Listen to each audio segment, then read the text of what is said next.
When Boba Fett first appeared in The Mandalorian, he was an unstoppable force. He just tore through stormtroopers with no problem. Flash forward to the Book of Boba Fett, and he feels a little different. He's in a bacta pod constantly. He's getting beat up by assassins. What's even more confusing is that in the flashbacks with the Tusken Raiders, he seems to be insanely strong, throwing swoop gang members around like they're nothing. So why does he seem so weak all of a sudden in the present day parts of the show?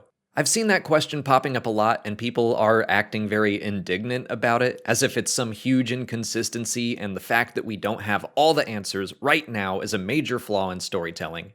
What it reminds me of is the first season of The Mandalorian. Who is this guy that won't take his helmet off? We've seen tons of Mandalorians take their helmets off. Lucasfilm doesn't care about the lore!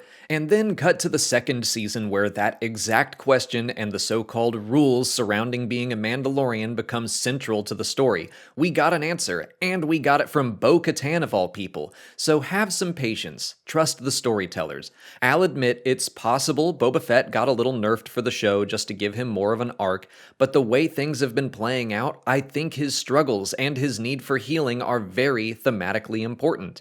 So far in the flashbacks, we've seen Boba Fett was definitely injured after the Sarlacc pit, but not in an overly debilitating way. He kills that sand behemoth, he trains with the Tuskens, he takes out an entire gang of Niktos in Tashi Station, he assaults a train full of members of the Pike Syndicate. He's strong enough for the Tusken Raiders to fully accept him into their tribe. They dress him, he builds a gaffy stick, they dance around the fire together. He seems like he's in great shape during the flashbacks. So 5 years later, why does he need so many bacta treatments? He was doing fine without them living in the Dune Sea. The bacta is helping him, his scars have faded and his eyebrows have grown back, but it's not like he was desperate for healing out in the desert. Why does he need his guards to drag him to a bacta pod after his encounter with the Order of the Night Wind? Molly and I were talking about this, and she threw out the idea that it's all in his head. He is feeling weak, he does feel like something is wrong, but it's not physical. He seems to be perfectly capable. I'd even argue he seemed superhumanly strong in the Tashi Station brawl. There are plenty of signs that show he is physically healthy. In the first episode, he tells Finnick that his dreams are back, and wouldn't you know it, the dreams come when he's in the bacta. So Molly is suggesting that Boba is having an internal struggle that he mistakenly thinks is external and something that the bacta could fix. So what is that struggle? We think it has to do with his armor. The big question I had when this series began was, why did it take Boba Fett 5 years to get his armor back when it was on the same planet the entire time? The flashbacks show us he doesn't seem to be in any kind of rush. He's hanging out with the Tuskens, going on vision quests, making gaffy sticks, and dancing. He seems to be completely at peace and happy where he is. Something is going to happen to spark his quest to go get his armor. We don't know what that is yet, but the big difference I see between the flashbacks where he is insanely strong and the present day where he needs bacta all the time is the armor. But why would the armor be a problem? For that, we need to look at his vision quest from Chapter 2. The Tusken chief gives him the hallucinogenic lizard, and Boba goes wandering off into the desert. He sees himself sometimes in his armor and sometimes out of it. He sees the Dune Sea as an actual sea, obviously connecting back with his homeworld, Kamino, and his history as a clone.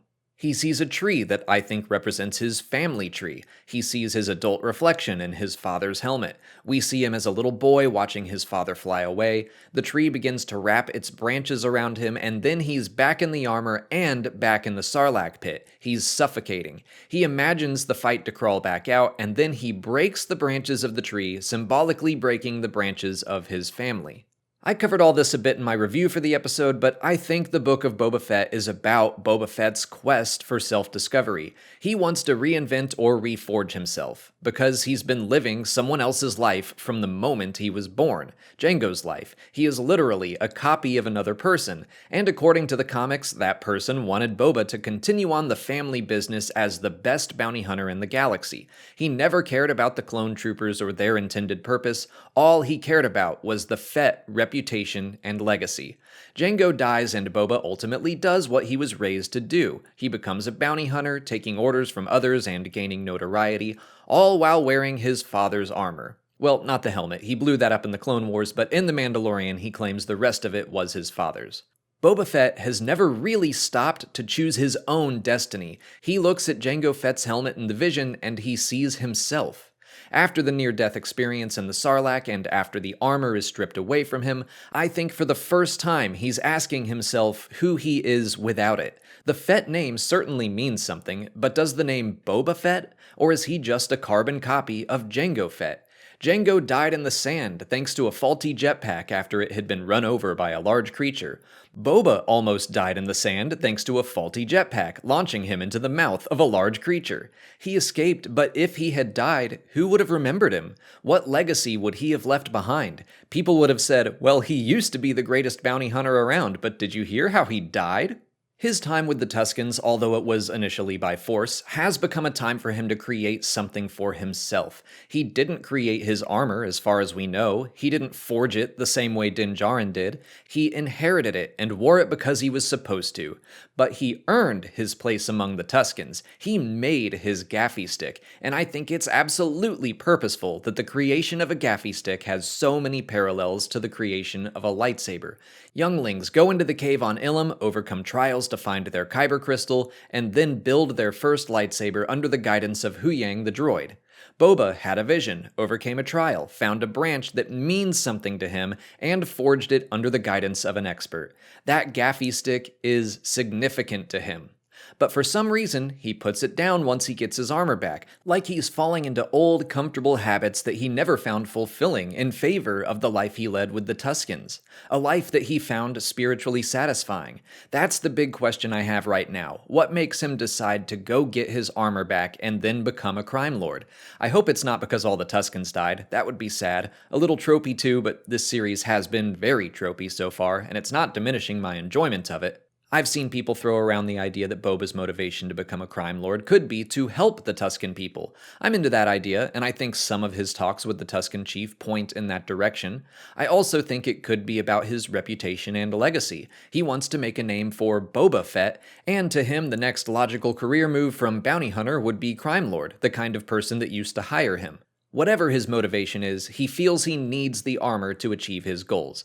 So he tracks it down, puts it on, and boom, for a second it's just like old times, kicking ass and taking names. He tries to hold on to some of the things he learned with the Tuskens. I think it's deliberate that he has droids ceremonially dress him the same way the Tuskens did when he was first accepted into the tribe, but it's not the same. He's letting go of the things he chose for himself, and the things that made him feel happy and fulfilled in favor of his father's armor. Not the life he chose, but the life and identity that was chosen for him, the identity he found to be suffocating in his vision. The armor, a former source of his power, isn't making him weak, but it might be making him feel weak. So where is all of this headed? I have no idea. Molly thinks Boba will eventually choose to hang up the armor for good in favor of the Tusken garb and gear. When she first suggested that, I was doubtful, but the second chapter showed a whole new level of connection Boba has with the Tusken Raiders and their way of life. I think I'm still hopeful that he'll keep the armor and find some sort of balance between the old and new. Because the armor isn't meaningless, it still has a reputation and it seems important to Boba. To bring it all back around, there is strength to be found in where you came from, but you can't let the past control your life.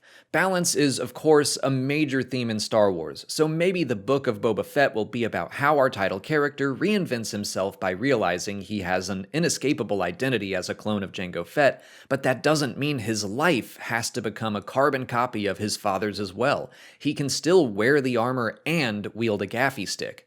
But for now, that's all speculation. I just saw people wondering why Boba Fett kept going into the bacta tank for treatments, and I wanted to throw our thoughts out there. Of course, we'll have to wait and see the rest of the series to know for sure, so what do all of you think? Let me know in the comments. If you haven't already, please like this video, subscribe to the channel to keep up with all our Book of Boba Fett coverage, and consider checking out our Patreon page for even more. We're releasing our video reactions and audio commentaries for every episode as they release. As always, thanks for watching, and may the Force be with you.